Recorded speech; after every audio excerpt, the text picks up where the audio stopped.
Assalamualaikum warahmatullahi wabarakatuh.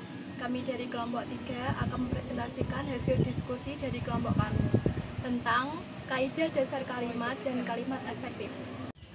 Sebelumnya, perkenalkan anggota dari kelompok kami. Yang pertama, saya sendiri Rizka Rahmawati dengan NIM 20206101003 sebagai moderator dan pemateri. Yang kedua, Anggi Adelia Anggraini dengan NIM 20206101114 sebagai pemateri. Yang ketiga, Septia Dia Amalia dengan NIM 20206101125. Adapun materi yang akan kami sampaikan, yang pertama, pengertian kaidah dasar bahasa Indonesia. Yang kedua, kaidah penulisan kalimat sesuai EYD. Yang ketiga, pengertian, ciri-ciri, dan syarat kalimat efektif. Yang keempat, penggunaan kalimat efektif. Materi yang pertama adalah pengertian kaidah dasar bahasa Indonesia. Kaidah dasar adalah kaidah yang dipakai untuk menghasilkan atau menyusun sesuatu. Bahasa Indonesia mempunyai beberapa kaidah dasar yang memberi ciri khas bahasa Indonesia. Kaidah dasar tersebut antara lain berkaitan dengan hukum diterangkan menerangkan, perubahan kata benda akibat proses penjamakan, dan tingkatan pemakaian bahasa. Bahasa Indonesia adalah bahasa yang egaliter, praktis, dan simpel. Bahasa Indonesia tidak mengenal pemakaian bahasa berdasarkan tingkatan status sosial dan perubahan kata benda berdasarkan jumlah benda. Bahasa Indonesia menekankan efisiensi kata dalam kalimat. Materi selanjutnya, kaidah penulisan kalimat sesuai EYD. Yang pertama, penulisan kutipan langsung. Penulisan kutipan langsung menggunakan huruf kapital di awal. Contoh, Ditjen Anggaran dan Perimbangan Keuangan Sahala mengatakan target penerimaan negara bukan pajak imigrasi naik karena ada penambahan jenis pungutan. Apabila isi kutipan diubah posisinya di awal kalimat, maka penulisan yang benar seperti berikut. Target penerimaan negara bukan pajak imigrasi naik karena ada penambahan jenis pungutan, kata Ditjen Anggaran dan Perimbangan Keuangan Sahala. Yang kedua, penulisan istilah asing. Kata-kata yang berasal dari bahasa asing ditulis menggunakan huruf miring atau italik. Contoh, konsep stakeholder harus diberi tempat di dalam setiap kegiatan dan organisasi. Pola umum penulisan istilah asing yang berlaku ialah istilah atau terjemahan dalam bahasa Indonesia atau istilah asing. Yang ketiga, penulisan subjek dan predikat tidak boleh disisipkan tanda baca koma. Dalam sebuah kalimat, tanda baca koma tidak boleh diletakkan antara subjek dan predikat. Contoh, teknik baru rekayasa genetika yang dilakukan oleh OSI sungguh membesarkan hati. Perbaikan kalimat yang benar adalah teknik baru rekayasa genetika yang dilakukan oleh OSI sungguh membesarkan hati. Kemudian yang keempat, penulisan kata yang dan konsekuensi makna yang ditimbulkan. Kata yang biasanya digunakan untuk mengungkapkan keterangan subjek. Contoh, perusahaan yang kuat memiliki modal yang besar. Penulisan kata yang bermakna tunggal harus diapit dengan dua tanda koma. Cirinya, apabila konstruksi yang tersebut dihapus, tidak menimbulkan pengaruh arti, maka kita boleh meletakkan dua tanda koma. Namun, apabila makna kata yang dalam kalimat mengacu pada sesuatu yang jamak, maka tidak perlu diberi koma. Yang kelima, penulisan keterangan yang mengawali kalimat. Penulisan keterangan harus diakhiri dengan tanda baca koma. Namun, apabila kalimat sudah jelas, tanda baca koma tidak diperlukan lagi. Contoh, harus diakui, wartawan amplop memang masih merupakan fenomena sehari-hari di Indonesia. Jika tidak diakhiri dengan tanda koma, menimbulkan dua versi pengertian. Yang pertama, harus diakui wartawan amplop memang masih merupakan fenomena sehari-hari di Indonesia. Yang kedua, harus diakui wartawan amplop memang masih merupakan fenomena sehari-hari di Indonesia. Yang keenam, penulisan keterangan tambahan dalam kalimat. Fungsi penulisan keterangan tambahan ialah memperjelas subjek atau predikat, juga bermaksud meningkatkan kembali pembaca tentang hal atau peristiwa yang berkaitan dengan subjek atau predikat kalimat. Contoh, tragedi Trisakti terjadi tanggal 12 Mei 1998 merupakan tonggak dimulainya reformasi di Indonesia. Kata tragedi Trisakti dipertegas terjadi pada tanggal 2 Mei 1998. Fungsinya meningkatkan pembaca bahwa tragedi Trisakti terjadi pada tanggal tersebut. Yang ketujuh, penulisan singkatan disertai uraian. Pola penulisan singkatan dalam kalimat. Uraian atau terjemahan dalam kurung singkatan. Contoh, menurut data Organisasi Kesehatan Dunia atau WHO, sekitar 1 juta hingga 2,7 juta orang tewas setiap tahun akibat malaria. Yang kedelapan, penulisan nada baca koma dalam kaitannya dengan konjungsi. Klausa yang diawali dengan konjungsi subordinatif atau karena, meskipun, ketika, dan kalau. Jika diletakkan di awal kalimat, maka harus diakhiri dengan tanda baca koma. Klausa tersebut tidak dapat berdiri sendiri sebagai kalimat tunggal. Contoh, meskipun harganya mahal, buah impor tetap disukai konsumen. Perbaikan kalimat yang benar sebagai berikut. Meskipun harganya mahal, buah impor tetap disukai konsumen. Pengertian kalimat efektif.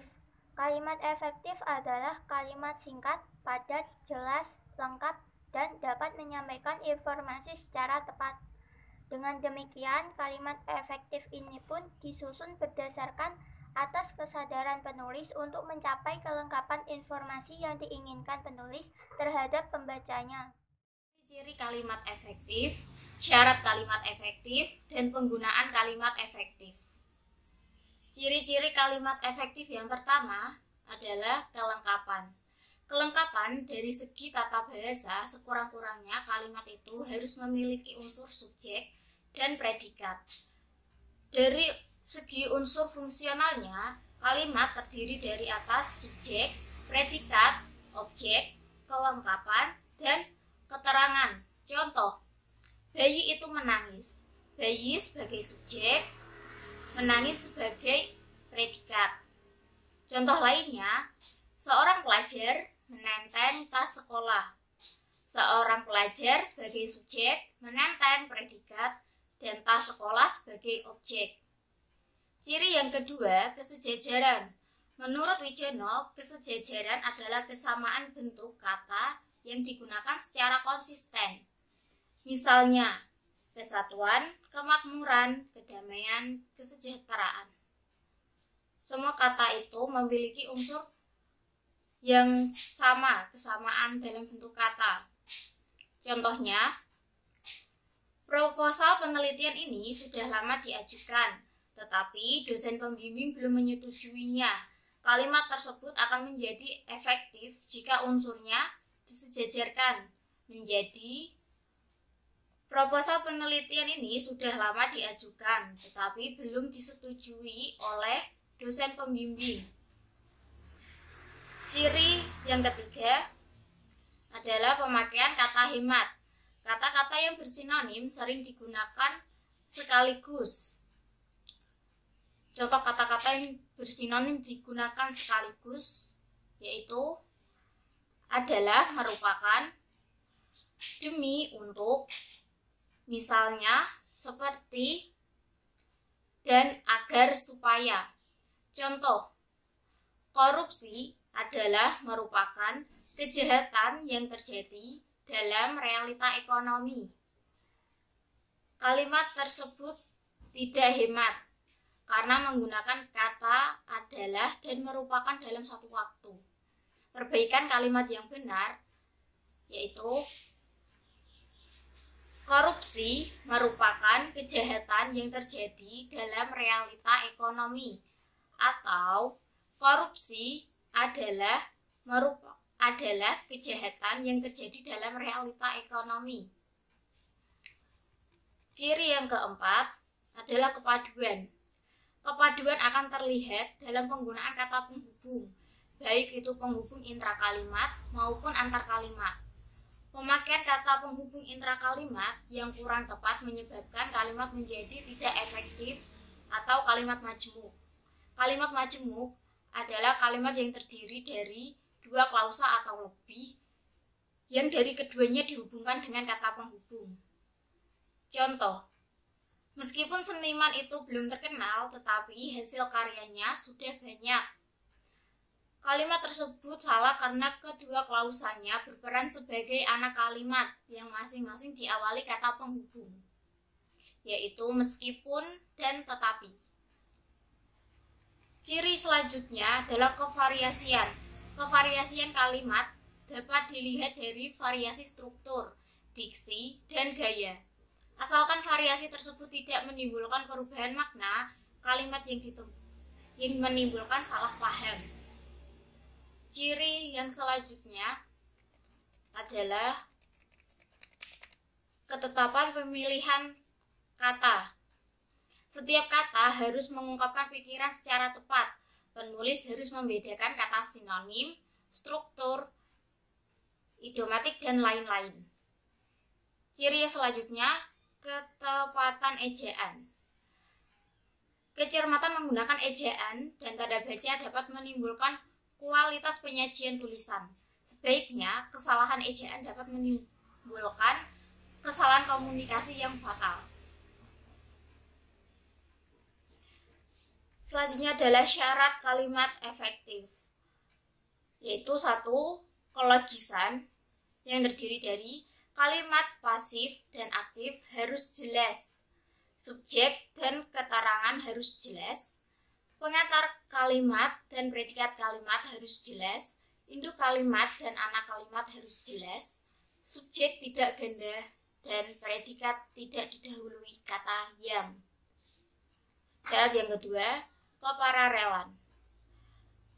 Predikat kalimat majemuk setara rapatan harus paralel. Artinya, jika menggunakan kata kerja, maka harus menggunakan kata kerja semua.